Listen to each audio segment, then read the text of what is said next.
E aí, galera, estamos de volta com um quadro novo no nosso programa Cinemando Strong. Estou aqui com meus amigos, pessoas tremendas. Tá aqui Alexandre, sorrindo, Natan, Gabriel. Logicamente, Gabriel é casado, os outros dois são solteiros. Mandem os currículos para nós. Você vai ter direito ao ingresso de cinema grátis. E agora, sem enrolação, vamos para a nossa primeira pergunta. Começando o nosso quadro. Vocês acham que é errado um adolescente assistir um filme com censura de 18 anos? Eu acho que é errado sim, mas a coisa que é errada vai despertar de curiosidade do adolescente. Tipo, é errado, mas não vai ter como evitar isso, parece que é natural deles. Eu acredito que essa pergunta ela acaba sendo um pouquinho mais complexa do que a gente imagina, porque o que a gente pode considerar como um filme que está acima da idade dele? Por exemplo, um filme acima de 18 anos.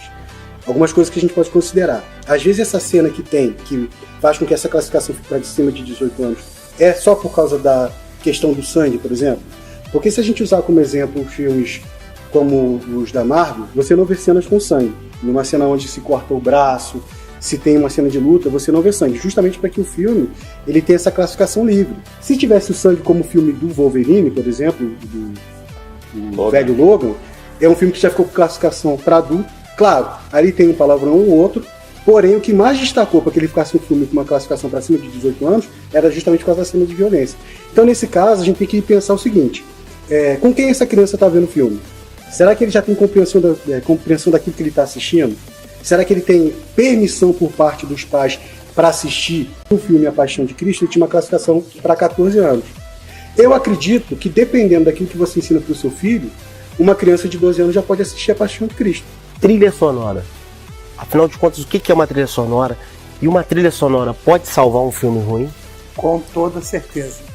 Falando de filme também, eu assisto um desenho que é o Tom e Jerry, todos os dias. Exclusivamente por causa da trilha sonora. O desenho em si não tem efeito nenhum sozinho. Eu já assisti um vídeo só o gatinho correndo, bebendo leite. Nada a ver. Mas quando bota a trilha sonora, a forma que ele corre, a forma que ele passa em cima do piano, me dá essa sensação e até esse frisson de querer assistir a pancada, porque não tem voz, não tem falha, a gente fica ali 1 hora preso, exclusivamente por causa da trilha sonora. Cada nota musical mexe em áreas, emoções e sentidos, né? Nosso sentimento. Então acredito 100% que a trilha sonora ela é uma chave mestra na área cinematográfica aí para poder atrair a nossa atenção por tanto tempo. E eu acho também que a música do filme ela faz toda a diferença porque ela consegue transportar o espectador para qual emoção que o personagem está vivendo. Se é medo, a música ela já vai ficar com aquele clima tenso. Se é alegria, a música já vai transportar o espectador também para aquele clima mais alegre. Então acho que a música é extremamente fundamental para fazer com que quem está assistindo o filme consiga também se familiarizar com aquilo que ele está assistindo, né? E com a emoção do personagem. Como o Alexandre falou, prende a gente. Tu vê lá, um filme de suspense, toca aquela música, tu fica vidrado ali na tela assim, eu falei, cara, o que vai acontecer, o que vai acontecer? Dá toda a diferença, dá uma vida no cinema. Agora, já que dá vida, queria perguntar pra vocês, qual foi a trilha sonora que marcou vocês? Vamos lembrar aqui, e até hoje quando você escuta, fica arrepiado. Cara, eu tenho algumas, mas uma que me chama muita atenção, assim, tem muito vivo na minha memória, é do filme Indiana Jones, cara. Daquela música demais a minha infância, cara. Pra mim, mas na atualidade, né? É o Como Treinar Seu Dragão. A trilha sonora daquela animação, me arrepia todo. Vocês vão rir, né? Mas uma trilha que mexeu comigo, assim, literalmente foi a trilha na hora que tem a Guerra do Filme dos 300. Aquilo ficou vivo, sabe quando o filme terminou, aquilo ficou pá, pá, aquela batida, não sei se aquele tambor ficou ressoando, aquilo respira guerra, é onde me transportou pra dentro daquela sangueira toda. Eu não mato nem um cachorro com uma paulada, um exemplo, mas eu me senti um guerreiro quando aquilo soou dentro de mim e fez muito sentido pra mim. Eu ia falar a trilha que me marcou, mas não vou falar, porque tem que falar. Eu acho que tem que falar. Rock Balboa. É o clássico. Rock Balboa. Super-heróis estão prejudicando ou não a arte no cinema? Eles prejudicaram a bilheteria de outros gêneros, de filmes como dramas, comédias, romances. Vocês acham que Os filmes de heróis agora tomaram as bilheterias e os outros filmes estão começando a perder um pouco de espaço por causa dos heróis? Já que eu sou nerd nessa área assim, de super-heróis, eu acho que sim, muita gente tá indo só pra dar atualidade, né, dos super-heróis agora, tá fazendo fama, tá crescendo no cinema. Acho que muita gente, a maioria, não sai de casa pra assistir um filme de drama no cinema, entendeu? Eu tenho uma teoria um pouquinho diferente da sua.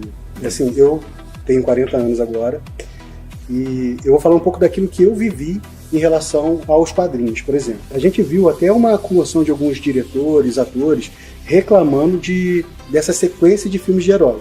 Um deles chegou a usar uma palavra muito forte, na minha opinião, de que eles estavam vivendo a ditadura dos filmes de herói. No qual eu discordo. Eu entendo que a preocupação dessas pessoas é no seguinte: o nível de atuação em um filme de super-herói não requer o mesmo tipo de atuação para um filme de drama, por exemplo. É muito mais pesado, onde se prioriza muito mais a interpretação do ator. Num filme de ação em si tem muito CGI, aqueles efeitos especiais, mal às vezes aparece o rosto do ator. Então o nível de interpretação, teoricamente, é um pouquinho mais fácil, teoricamente, né? Uhum. Só que acontece, uma coisa que a gente tem que ressaltar é o seguinte: no meu caso, que tenho 40 anos, eu cresci, cara, lendo gibi. Eu cresci vendo histórias de personagens como X-Men, como Homem-Aranha, e isso sempre me encantou. Quando a gente chegou nesse período do cinema, onde a tecnologia consegue nos possibilitar de ver aquelas histórias que a gente pirava quando criança e ver com efeitos tão realistas, é claro que isso faz com que todos nós, da minha geração, a gente queira assistir esse filme. Não que eu acho que ele é mais importante ou melhor do que um filme de drama, mas pra mim, que cresceu vendo gibis de super-heróis, cara, ver toda essa história no cinema é muito prazeroso. Minha opinião minha, né? Eu não sou nerd como ele. Tem hora que eu misturo os Marvel todinho. E, por exemplo, eu acho que depende de cada gênero do seu público. É uma opinião minha. Lógico. Toma uma proporção muito grande das pessoas dormirem pra assistir X-Men, que não faria por um filme de dramas, com certeza. Já vi um filme chamado O Palhaço, do Selton Mello, dormir no meio do cinema, assim. Mas eu não deixo de assistir independente do gênero, entende o que eu tô tentando explicar? Eu não acredito que uma coisa atrapalhe a outra, essa é uma opinião minha, por conta do seu público. Vai ter o público do drama, o público da comédia, o público do filme que ele é mais cult, que a gente chama, que quase ninguém assiste. Eu me amarro em desenho animado, então eu já fui ver Manda-Chuva no cinema, já vi Enrolados, fui me divertir e rir. Então eu acredito que essa pergunta, pra mim, né? Se atrapalha, eu acho que não. Acho que depende do gênero e do público. Tem um público específico para cada área e aí eles vão se ajeitando, puxando a sardinha pros dois para ninguém ficar triste. Tem uma proporção muito grande. A Marvel ela tá imbatível, né? Nesse mundo hoje tecnológico. Eu achei legal que aconteceu uma coisa aqui. A gente tem um choque de gerações. Quantos anos você tem? 24. 40. 36, tô quase chegando. Então, é legal essa linguagem, porque cada um olha por uma ótica diferente. Porque cada um viveu uma história diferente. Isso é muito bacana. Diante do debate sobre racismo, a gente tem visto muita coisa, muitos protestos. Vocês acham que o cinema ajuda a combater o racismo ou o cinema atrapalha com esses filmes todos que tem feito? Eu acho que toda forma de arte ela é uma resposta, né? Uma vez eu estava pensando sobre novela. Não tem a ver com cinema, mas é para dizer isso. Por que as pessoas são vidradas em novela? E é uma parada que Deus falou comigo mesmo, é porque elas lá dentro se veem. Então, se você tem alguém traindo, vê a sua história lá dentro. Se tem alguém roubando, ela se vê dentro. Então, a arte, ela é uma resposta, seja ela de qual forma for. E eu acredito que ela acaba assim, fomentando isso. Agora na Netflix, esses últimos 15 dias, já saíram 3, 4 filmes falando exclusivamente sobre racismo. E aí tem cada um sua linha de raciocínio. Na Guerra do Vietnã, tem o preconceito do negro com o negro, que a gente também não discute muito sobre isso, mas isso vai dar um debate. Mas a pergunta, que na verdade não sei se é bom ou ruim, mas os especialistas aqui vão nos auxiliar nisso. É igual um filme que eu já vi há muito tempo, Duelo de Titãs.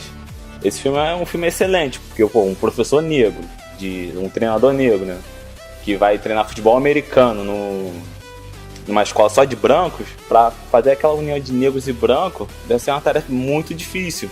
que esse filme relata como eles se uniram, como formaram uma equipe. Então, pra mim, ajuda muito. A gente pode dizer que é fundamental a arte nesse papel. Porque a arte ela tem o poder de conscientizar. Ainda que, à primeira vista, algumas pessoas possam torcer o nariz, esse filme acaba causando reflexão para todos. Por exemplo, eu acho que, através de um filme, possibilita que pessoas que, de repente, nunca estariam diante de uma situação como aquela, elas consigam ver e até mesmo se sensibilizar. Por exemplo, uma cidade onde a maior parte das pessoas são brancas. E dentre essas pessoas, muitos racistas. Essas pessoas, às vezes, elas só vão conviver com aquele tipo de gente, pessoas iguais a elas, que pensam iguais a elas. E, de repente, diante de um filme, elas podem sentir empatia por aquele personagem, por ver o que ele está passando. É claro que isso que eu estou falando aqui, de repente, pode ser até uma utopia. De repente, isso poderia acontecer até mais. Mas eu acho que o filme, ele tem sim, a arte tem sim esse poder de causar reflexão. Vocês poderiam recomendar algum filme que fale sobre esse assunto, que seja muito bom? Eu vi um chamado Olhos que Condenam. 5 amigos negros passam num parque. Na verdade, era um lugar que não era aquela frase que a gente ouve, no lugar errado, na hora errada. Não vou dar o spoiler pra vocês. É muito legal. E o nome é Olhos que Condenam. E é bem isso. Foram condenados pelo olhar, sem ter uma justificativa, sem ter uma prova. E assiste que vocês vão gostar. Eu tenho até dois filmes. Que é esse, Duelo de Titãs, e o outro chamado Quase Deuses. É um filme de um médico que entrou no hospital como um faxineiro. Só que um médico lá top viu o potencial que ele tinha. E além do mais, ele foi, acho que, o primeiro médico negro a ter um quadro na parede e a ser reconhecido na história. Esse filme é top. Quase Deuses. Um filme que vem à minha memória é um filme antigo, né? É um filme de 2000, segundo a produção que nos passou, que é o filme Homens de Honra, onde conta a história de um soldado negro na Marinha, né? Eu posso cometer algumas falhas aqui porque esse filme tem bastante tempo que eu assisti e é um filme antigo. Mas ele conta de um homem negro que tenta provar o seu valor dentro ali da Marinha, e ele sofre muito por ser negro. E uma coisa que a gente pode trazer de crítica até para os dias de hoje é que ainda assim, infelizmente, ainda hoje continua acontecendo aquilo que aconteceu com ele. Por quê? Porque pelo fato dele ser negro, ele tinha que sempre fazer o dobro para ele conquistar o espaço. Eu, se fosse dizer um filme que me marcou muito, seria um filme chamado Invictus, que conta a história do Nelson Mandela. Muito bom também. Eu gostei do filme porque ele combate o racismo, mas ele faz uma coisa, ele tenta trazer a igualdade. E a gente tem que criar que todo mundo é igual diante dos olhos de Deus. Brancos, negros, japoneses, chineses, índios. E a gente tem que criar essa sociedade. Tem outra coisa, qual os 3 melhores filmes que vocês já assistiram na vida? Vamos começar com o Natan. Eu sou fã de animação e de herói. Então, pra mim, o primeiro vai ser Como Treinar Seu Dragão, Os Vingadores, né? Guerra Infinita. E o último é o A Cabana. 3 filmes que mais marcaram a minha vida são até bem diferentes entre eles, né? São Terminador do Futuro 2, Vanilla Sky e Patch Adams, O Amor é Contagioso. Eu realmente acredito que o filme ele precisa passar pra gente uma experiência. Às vezes, essa experiência é para reflexão, mas às vezes essa experiência também é para diversão. E o que me chamou muita atenção no filme Exterminador do Futuro? Por causa da mudança de cenário na questão da tecnologia, como os efeitos visuais foram implantados ali, aquilo mudou a história do cinema. Vanilla Sky é um filme que já provoca uma série de reflexões filosóficas sobre a vida, sobre as escolhas, e é um filme que para mim tem uma importância muito grande, embora não seja nem um filme tão conhecido. E o Patch Adams é um filme muito legal, que fala da questão de você se dedicar a ajudar o outro, de muitas vezes colocar até aquilo que é a sua vontade para depois, para poder ajudar o próximo. Então o meu vou ter que colar, sinto muito. Foi o que mais marcou a minha vida, foi acabar pela forma que Deus se manifesta como a gente acredita. Isso ficou muito vivo pra mim. Deus não é um quadradinho, né? E aí, artisticamente falando, foi a coisa mais viva, colorida, é interessante viver o reino espiritual, como tratou o que é a sabedoria. E depois que você lê o livro também, aí te amplia um pouco mais a visão. Um outro filme que eu vi, que todo mundo tá falando, que eu me emocionei bastante, foi O Milagre da Cela 7. O final me surpreendeu muito, vou contar pra você. Mentira.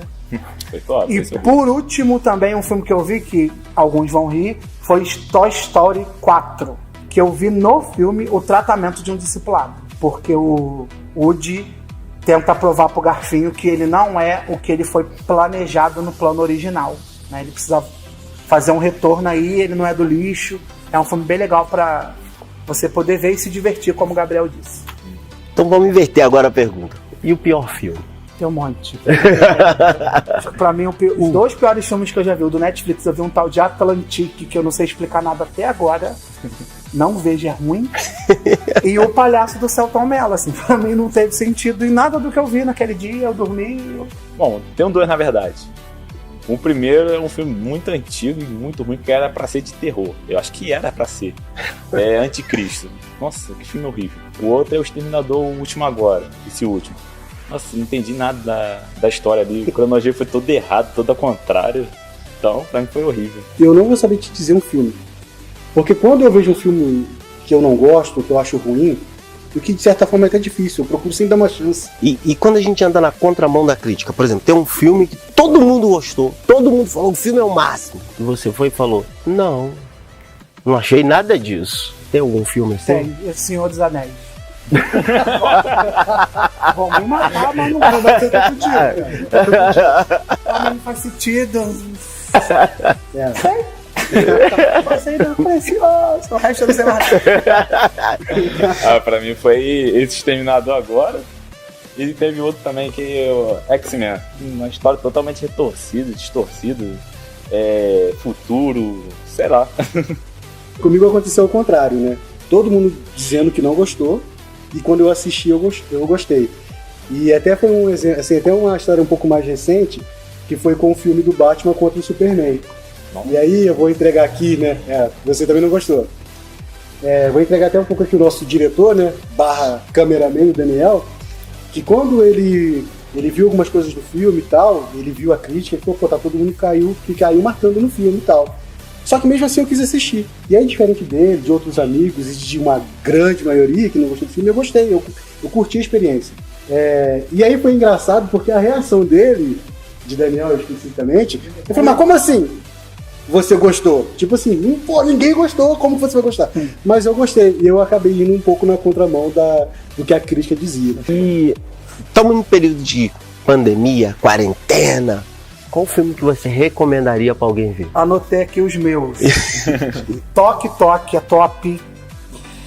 Fala sobre toques de pessoas distintas. Tem um outro filme chamado Mercenário. Fala de religião, crença, cultura, limite, violência doméstica. É um filme top também. E o último é um filme chamado Beats. O menino tem um trauma, né? E tem uma super proteção familiar. Não pode dar todo o spoiler total. Eles saíram agora. Mas o final, a reviravolta que ele dá em cima tem até a ver com o tema que a gente falou hoje, dessa culpa do pós-traumático. Através da música ele conseguiu dar um 360 na vida dele. Foi muito legal. Beat, não deixe de assistir. Pra mim vai ser mais pra gênero, né? Gênero. Pra mim, é animação, né? Pra você curtir com a família, todo mundo ali reunido. Ação, né?